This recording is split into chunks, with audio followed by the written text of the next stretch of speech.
रक्षक। जी हां, यही नाम दिया है एक इलाके के कुछ लोगों ने उस देवी को जो उन्हें कई परेशानियों से बचाती है। यही वजह है कि लोग तमाम परेशानियों के बावजूद 2000 फीट की ऊंचाई पर चढ़कर इस देवी की पूजा करने के लिए जाते हैं। तो ये कहां बिराजी है, आइए देखते हैं।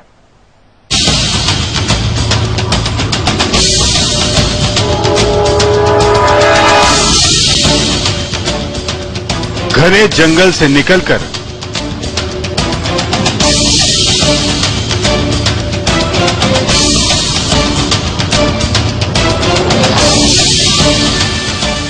गांव में आ न जाए बाघ,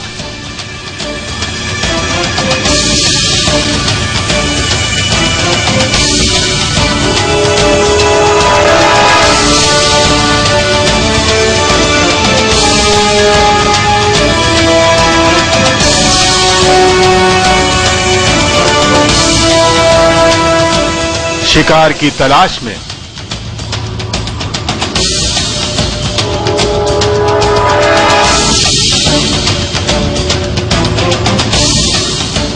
बस्ती में न दाखिल हो जाए भालू।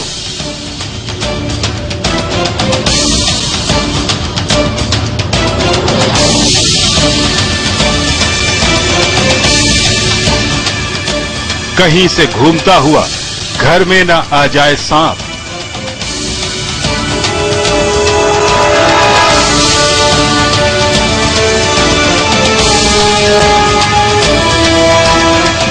उफनती नर्मदा का पानी,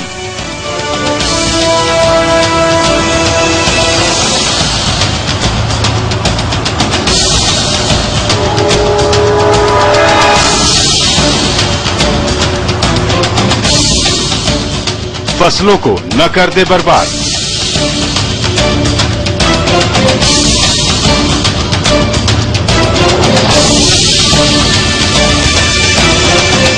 सबसे बचने के लिए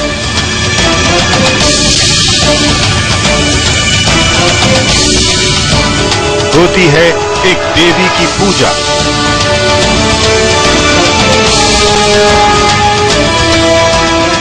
जमीन से 2000 फीट ऊपर माता का इकलौता मंदिर।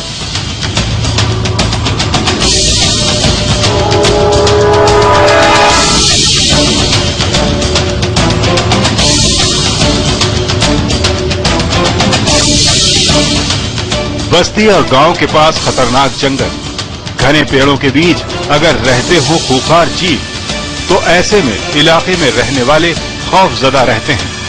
डर सताता है कि कहीं घूमता हुआ बाघ उनकी ओर रुख न कर दे, दौड़ते हुए वो कहीं किसी आदमी पर हमला न कर दे। भूखा भालू बस्ती में दाखिल होकर किसी को शिकार न बना डाले।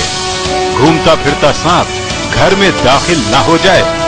ऐसे ही खौफ से गुजरते हैं अलीराजपुर के वाकनेर इलाके के लोग। पास में जंगल होने की वजह से जहां उन्हें जंगली जीवों का खतरा तो सताता ही है, साथ ही पास में बहने वाली नर्मदा के भी नाराज होने का डर लगता है। पता नहीं कब उन्हें गुस्सा आ जाए और उसका पानी रास्ता बदल खेतों और गांव में आ जाए। लेकिन यहाँ के लोग कहते हैं कि इस सबसे बचाने के लिए भी एक शक्ति है उनके इलाके में, जो सैकड़ों साल से उनकी रक्षा करती आ रही है। ये शक्ति है रानी काजल माता की, वो देवी जिनका दरबार जमीन से 2000 फीट ऊपर वाकनेर की पहाड़ी पर है। लोग चढ़ाई की मुश्किलों से जूझते हुए इस छोटे से दरबार में जाते हैं और माता से रक्षा करने की दुआ करते हैं। जंगली जो जानवर है, शेर है, रीछ है, जंगली जानवर है, वो गांव पर हमला न करे, तो इसकी ये लोग पूजा पाठ करते हैं। तो इससे जो बीमारियां न हो गांव में, और जंगल का जो जीव जंतु है वो हमला न करे। वैसे तो पूरे साल श्रद्धालुओं का इस दरबार में आना जाना लगा रहता है, लेकिन दिवाली के बाद यहाँ कई दिन तक भक्त आते हैं। मंदिर के एक ओर पहाड़ और जंगल है, तो दूसरी ओर नर्मदा बहती है। इलाके के लोग काजल देवी को नर्मदा माता की बहन मानते हैं। कहते हैं कि अगर उनकी पूजा की जाए तो नर्मदा भी प्रसन्न रहती है और उनका प्रवाह शांत रहता है। वो कहते हैं कि इन दोनों का संबंध बहुत पुराना है।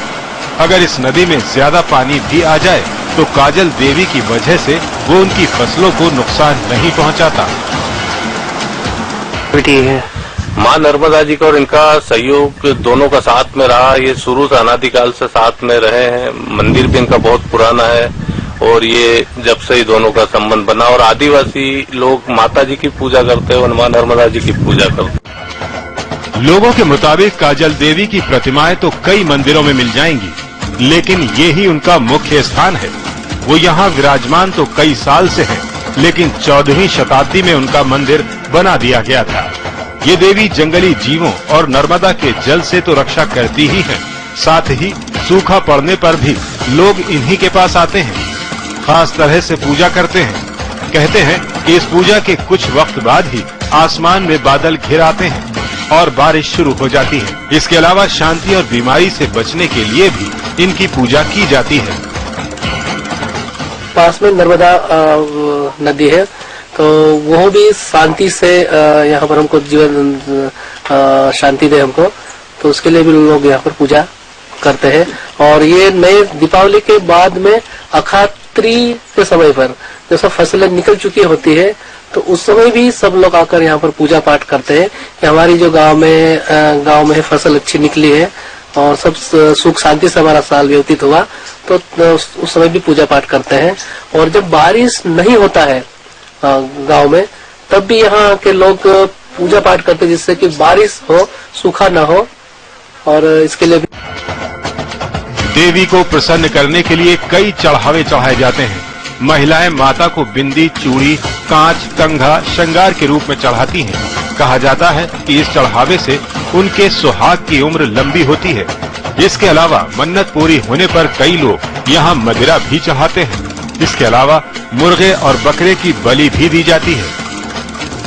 का ये कि यहाँ बहुत सारे लोग मुर्गियां है, बकरियां है, बकरे लाते हैं और मदिरा भी चढ़ाते हैं और ये जानवरों की बलि। श्रद्धालुओं के मुताबिक काजल माता के दर्शन से विशेष फल की प्राप्ति होती है।